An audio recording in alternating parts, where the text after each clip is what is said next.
Bom dia, você que assiste esse canal. Bem, hoje eu vou falar sobre um livro, resumo de um livro.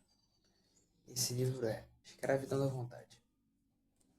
Primeira pergunta já de cara, e a mais importante da obra é o seguinte: pode um homem, por meio do seu livre-arbítrio, se voltar para Deus?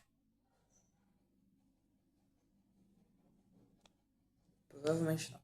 O que a gente pode concluir é que não. Por quê? Simples.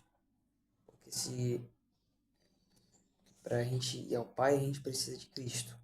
Não é a nossa própria vontade que vai até o Pai. Segundo, as escrituras são bem claras sobre isso, como acabei de citar. E também é só a gente ver o caso do povo de Israel, no Antigo Testamento, que sempre tentava chegar a Deus, mas nunca conseguia, sempre recaía nos seus pecados, tinha que vir alguém, fazer sacrifício, aí voltava, pecava de novo, repetia o processo todo. Mas enfim, o perigo de acreditar no homem é esse. Você não sabe o que pode vir de ruim, entende? Pois é, se analisarmos Romanos, a carta de Romanos como um todo, principalmente o capítulo 3º, a gente pode ver que a gente estava sobre a lei de Deus, sob a lei de Deus. E por isso Cristo veio e venceu a morte por nós. Sobre essas considerações, já posso dizer o seguinte: de início, que todos merecem castigo, ou seja, eles são incondicional, porque se fosse condição, seriam todos ali neutros, em relação ao pecado, à culpa, às consequências que Adão trouxe, que o livre-arbítrio em parte existe, não é o livre-arbítrio na sua definição de livre, liberdade absoluta. Ele não ajuda o homem, tanto que esse resiste à graça. A vontade é determinada por uma série de fatores. E também que em algumas partes do livre-arbítrio chega a ser um conceito descabido. Vamos lá. Em toda a história, o tal do livre-arbítrio é citado, é falado muito, mas não é sempre livre. Entende?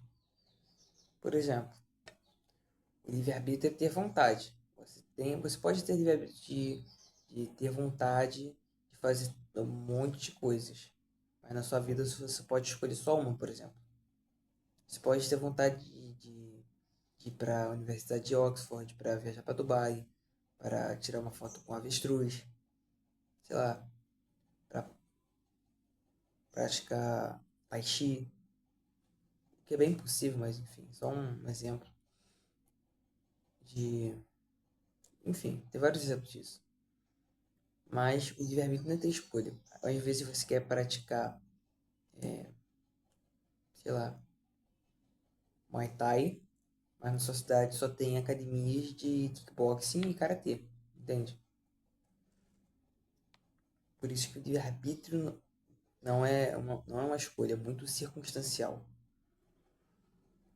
Mas voltando, para que a justiça de Deus fosse feita, cumprida, ele enviou seu Filho, Jesus Cristo. Ele se entregou na cruz para que todo aquele que nele crê não pereça, mas tenha vida eterna. João 3,16. Básico. Agora, vou falar sobre um conceito. Qual conceito é esse? Algo chamado decreto monergístico. Por quê? Decreto é como se alguma coisa fosse outorgada, alguma coisa fosse oficial, dogmatizada. E monergístico é a ação de um só. Por exemplo, a salvação. Ação só de Deus. Então a gente pode ver somente a graça e somente a fé. O que vai nos dar a noção de predestinação e de justificação. As bases bíblicas estão em Efésios 1, versículo 4 ou 5, Romanos, capítulo 8, versículo 29, a justificação em Romanos 1, 17, Gálatas, capítulo 3, versículo 11. Ao afirmarmos que a salvação é ação plural ou algo imperativo, como pregavam serem pelagianos, a gente está indo contra o que a Bíblia diz. Porque não pode ser provado que Deus faz uma coisa e o homem continua. Até porque a gente está morto nas próprias transgressões. Então não tem como a gente fazer as coisas para salvação. Não tem como a gente conseguir se salvar. O que também contraria o gnosticismo. O gnosticismo diz que o mundo é uma mentira, que você tem que escapar dele. Né? Até algumas versões do que a gente precisa, do que a gente acredita se o céu for algumas vezes deturpadas por esse gnosticismo. Pois é. Agora vamos falar dos meios da graça. A salvação é obra exclusiva de Deus. Sola gratia. Agora, os meios da graça foram instituídos por Cristo para transmitir essa graça que Ele quer salvar os seus. O que a gente tem como meio da graça? A gente tem batismo, a gente tem a comunhão, a gente tem a Bíblia, a palavra de Deus. Os versículos base para isso são Mateus 26, 27, Atos 2, 38, Marcos 5, 36, Mateus 11, 28. Entende? Agora uma alegoria. Entende? Uma alegoria. Falar sobre a fazenda. Tem dois lados de uma fazenda e dois fazendeiros. De um lado é um fazendeiro bom, e do outro lado, fazendeiro mau. O fazendeiro bom, ele trata com dignidade os seus servos, ele até ajuda seus servos nas dificuldades que eles têm. E se for preciso, ele até defende, ou até morre pelos seus servos. Enquanto o fazendeiro mau os trata como escravos. Entende? Trata eles do pior jeito possível, fazendo uma espécie de pão e circo, só que a recompensa ali é só algo que nunca vem de verdade. Por exemplo, ele dá doces, ele dá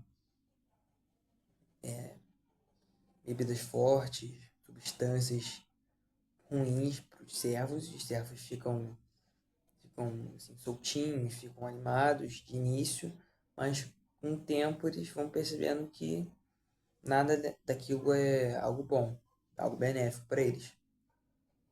Pois é assim que a gente pode comparar Jesus e o diabo na nossa vida. Porque Jesus nos trata como seu servo, mas como também ovelha, seu aprisco. Já o diabo ele nos dá recompensas rápidas, nos dá uma dose de dopamina extremamente alta a curto prazo, porque sabe que no futuro o salário do pecado é a morte. Então esse foi o vídeo de hoje, a comparação de hoje.